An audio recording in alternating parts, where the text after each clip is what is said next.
बन जाता है तो उसके प्रति हमें अच्छे भाव लाना है, मैत्री भाव लाना। आगे वाला व्यक्ति मिल जाए तो उसके लिए मैत्री भावना, कोई दुखी है तो कृपा भावना, कोई सामान्य प्राणी है तो उसके लिए प्रमोद भावना, कोई बढ़ता है तो उसके लिए सारा पॉजिटिव भावना में था। परंतु आज की भावना जो है ना, आपके सामने कोई निगेटिव व्यक्ति आ रहा है, आपके लिए कोई निगेटिव बात कर रहा है, उसके साथ कैसा रहना, वो भावना बड़ी महत्वपूर्ण है। और उस समय उन्होंने बताया कि बस आपको क्या कर देना है, तटस्थ हो जाना, छोड़ देना। घर के अंदर कोई प्रॉब्लम चल रहा है, आपस में टकराव होने वाला है, क्योंकि होता ही है, चार भांडी है तिथे काय होणार, होणार की नहीं? चार बर्तन है तो उसमें आवाज आए बिना रहता नहीं। काजल की कोटरी में कैसो ही जतन करे, काजल की एक रेख लागे पर लागे हैं। काजल की कोठरी में जाएं और कपड़े को दाग ना लगे, ऐसा नहीं होता। चार व्यक्ति घर में है तो थोड़ा बहुत तो दांडिया रास चलता ही है। उस समय ऐसा प्रसंग आ जाता है, उस समय मुझे कैसे रहना, ये परमात्मा ने बताया। क्योंकि हर समय अपनी मन चाही बात होती नहीं। अपन तो बहुत चाहते हैं कि मेरे मन जैसा हो जाए, मैं कुछ नहीं कहता था, बस बात मेरे मन जैसी हो जाए। परंतु याद रखना, ये पंचम काल है, इसमें तो मन चाहा कुछ होगा, अनचाहा होगा। अनचाहा जो नहीं चाहते वो तो बराबर, ऐसा कोई प्रसंग है, ऐसा कोई व्यक्ति है, वो हमारे मन जैसा करे, हमारे मन जैसा अनुकूल वातावरण मिल जाए, ऐसा होता नहीं।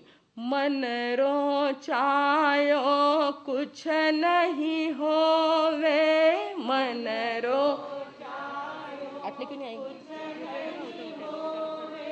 जो नहीं चावे वो झट होवे,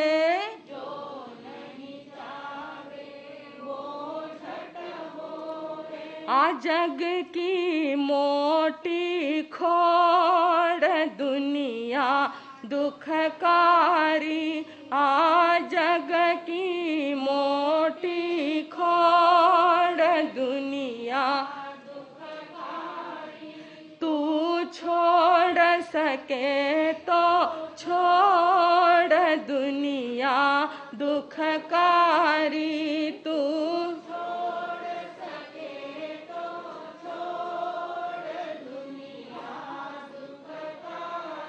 छोड़ सके तो छोड़। यानी क्या, उसके प्रति जो तूने दिल लगाया है ना, आसक्ति लगाई है ना, उसको छोड़। दुनिया को छोड़ के मर के थोड़ी ऊपर जा रहे हैं अपन अभी इस समय, नहीं। छोड़ सके तो उस बंधन को छोड़, जिस बंधन को तूने अपने मन से बांध लिया था और अपेक्षाएं करी थी कि मेरे मन जैसा हो। बहू मारा मंजिशी, बेटो मारा मंजिसो, आजरी सकाळ मारा मंजिशी, आजरी रात ऐसा होता है क्या? कोई बता दे हमको, कोई बता दे। अपने मन जैसा हो इसका आग्रह ही रखना नहीं। अपनी पत्नी, अपने बच्चे, अपने परिवार वाले, अपने मित्र अपने मन जैसे चलेंगे, इसकी अपेक्षा ही रखना नहीं। इसकी अपेक्षा नहीं रखेंगे तो हम कैसे बन जाएंगे? हल्के, सुखी हो जाएंगे, शांति आ जाएगी। और कभी अपन ऐसा सोचने लग जाए कि ये मेरे मन जैसी नहीं करती, इसको कितनी बार कहा कि ऐसी साड़ी पहन, ऐसी गाड़ी चला। बच्चे आपके, नौजवान आपके बच्चे, आप उनको कह कह के थक जाते कि भाई जरा स्पीड कम करना, जरा ढंग से चलना, अपना व्यवहार करना अच्छा, पढ़ाई अच्छी करना। और वो बराबर क्या करेगा? उस समय में दिल को क्या होता है? कष्ट होता है, दुख होता है। ज्ञानियों ने पहले ही फरमा दिया कि तू यहाँ पर आया है अपना कर्तव्य करने के लिए। अब तेरी बात कोई आगे वाला माने तो ठीक, और नहीं माने तो क्या कहा? जो करे उसका भला, जो दे उसका भला, और जो नहीं दे उसका भी बुरा। कभी करना क्या भैया? हम जब विहार करते हैं ना, ट्रकों पर होता है लिखा हुआ, ट्रक को देखते ना पिछले के भाग से, तो उसमें क्या लिखा होता है? बुरी नजर वाले तेरा मुंह काला, ऐसा लिखा होता है। वो ठीक थोड़े ही है। दूसरा एक वाक्य भी पढ़ा जाता है कि देखो मगर देखो, सबको याद है। ट्रक वालों को बोलना पड़ेगा और अच्छा अच्छा लिख, सबके पाठ हो जाएगा। बाकी याद हो ना हो, पर ये बातें बड़ी याद हो जाती है। उसके ऊपर क्या लिखा होता है, देखो मगर इतना तो कर सकते ना भैया, उसका मुंह काला करो तुमको कहाँ जरूरत पड़ी है। कोई अपना काम नहीं है वो। अपना काम क्या है कि जैसा सामने मिला है उसको प्यार से हम क्या करें, स्वीकार करना। स्वीकार करने की प्रवृत्ति अगर हमारे अंदर आ जाती है ना, तो सारे के सारे राग द्वेष क्या हो जाते हैं। झगड़ा कहाँ होता है, राग है और द्वेष है। भाई और बहनों, द्वेष को निकालने के लिए तो बाकी तीनों बातें हमने देखी। मैत्री भाव स्थापना कर दी, प्रमोदित भावना देख ली, कृपा भावना देख ली, उसमें क्या आ गया, द्वेष को कट कर दिया। परंतु राग भावना जहां आती है ना, वहां पर समभाव रखने की आज्ञा प्रभु ने फरमाई है। क्योंकि राग का रंग बड़ा किरमिजी होता है। एक बार मोह और राग आ जाता है ना अपने घर के प्रति, तो पछे बेटी की गलती तो नजर आती नहीं, पर बहू की कैसी होती है, कैसी होती है, एनलार्ज। कैसी हो जाती है, एनलार्ज होके। और बेटी की गलती तो बड़ी भी हो तो कैसी नजर आती है, हुई हो शिलाव गलती है, जवानी है, टाबर है, छोटी है, हो जावे ना गलती के रहो नहीं वे। ये विचार कब आते हैं, किसके प्रति आते, बहनों बताइए साहब, आपकी बात है।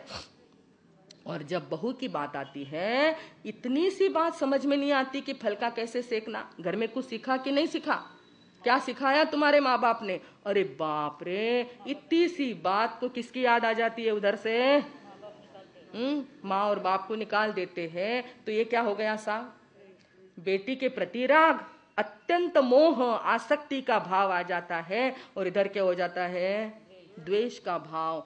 ज्ञानी फरमाते हैं कि नहीं, ये बात बराबर नहीं। तू अगर जैन कहलाता है, श्रावक कहलाता है, श्राविका के पद पर बैठा है, तो ये भाव हमें अच्छा लगता नहीं। आपको तो चाहिए कि नहीं, मैं समभाव में रहूं।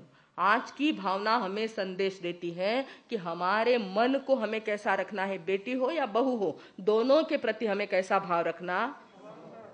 तराजू के वो कांटा होता है, तराजू का कांटा कैसा होता है साहब, जब भी आप माल देते हैं, चाहे ज्वेलर्स लोग हैं, चाहे सब्जी वाले हैं, या और भी कोई किराणा वाले हैं, अनाज वाले, पर जब भी वो माल तोलते हैं तराजू मध्ये, तो माल मोजला जातो, तो उस समय क्या किया जाता है साहब, उस कांटों को कैसा देखा जाता है, बोलिए साहब, आप ही बोलिए, आपकी बात है। उसको सरल रखा जाता है, इधर भी ना जाए और उधर भी ना जाए। बस यही ज्ञान हमको सीखना है कि संसार में रहते हुए मेरे मन रूपी तराजू को मुझे कैसा रखना है। डोलाने वाला यही है। यही हमारा मन क्या करता है, झगड़े उत्पन्न करता है, दुख निर्माण करता है, संकटों को बुलाता है। इसी मन को हमें क्या करना है, स्थिर रखना है, समभाव में रखना है। सामायिक ही इसका नाम है साहब। समता की सामायिक होती है, बाकी तो ऊपर का द्रव्य है, पर भाव सामायिक कब होती है, जब समता भाव आ जाता है। आज की भावना हमें संदेश देती है कि सबसे पहले तो संसार के इन भावों के प्रति हम कैसे रहे, उपेक्षा भाव से रहे। बुढ़ापा आया है, घर में कोई सुनता नहीं है, मन में दुख होता है, बेटा ऐसा, बहू ऐसी, भाई ऐसा, पत्नी और पति ऐसी, ऐसा दुख का भाव जब आए, ज्ञानियों ने फरमाया कि उपेक्षा होता है, होने दो, लेट गो, जाने दो। उसका ऐसा भाव है, उसको नहीं इच्छा है मुझे पूछने की, कोई बात नहीं, वो अपने जैसा, अपने मन जैसा करे, मुझे उसमें दुखी होने की जरूरत नहीं है। ये आर्ट ऑफ लिविंग है। ये क्या है, ये कला है, जीने की कला। ये आए हैं और कहा गया है कि जीना आए तो जिंदगी, जीना अगर आ जाए आनंद के साथ, सुख के साथ और शांति के साथ, उसी का नाम क्या है। वरना आप जानते हैं कि भाई जिंदगी तो कैसी है, आप सब देख रहे हैं। एक बड़ी सुंदर कविता मुझे याद आई है कि जिंदगी हमारी कैसी है, एक पहेली जैसी है। पहेली म्हणजे काय, पझल, कोडं। जीवन कसं आहे, कोड्यासारखं आहे। ते कोडं कसं करावं लागतं, सोडावं लागतं ना। सबके पास कोड़ा दिया है, शब्द कोड़े तो खोले या ना खोले, पर जीवन की इस पहेली को क्या करना पड़ता है। इसीलिए मुझे लगता है कि आपके यहाँ शादियां होती है ना, तो एक गांठ खोली जाती है ना अनपढ़ मरसा, कहीं न कहीं हाथ की या पांव की काकन डोरला या कुछ होता है, उसको क्या कर देते हैं। मुझे लगता है वो भी उसका सिंबल होगा। सिंबॉलिक वो गांठ है कि अब जिंदगी में प्रवेश कर रहे हो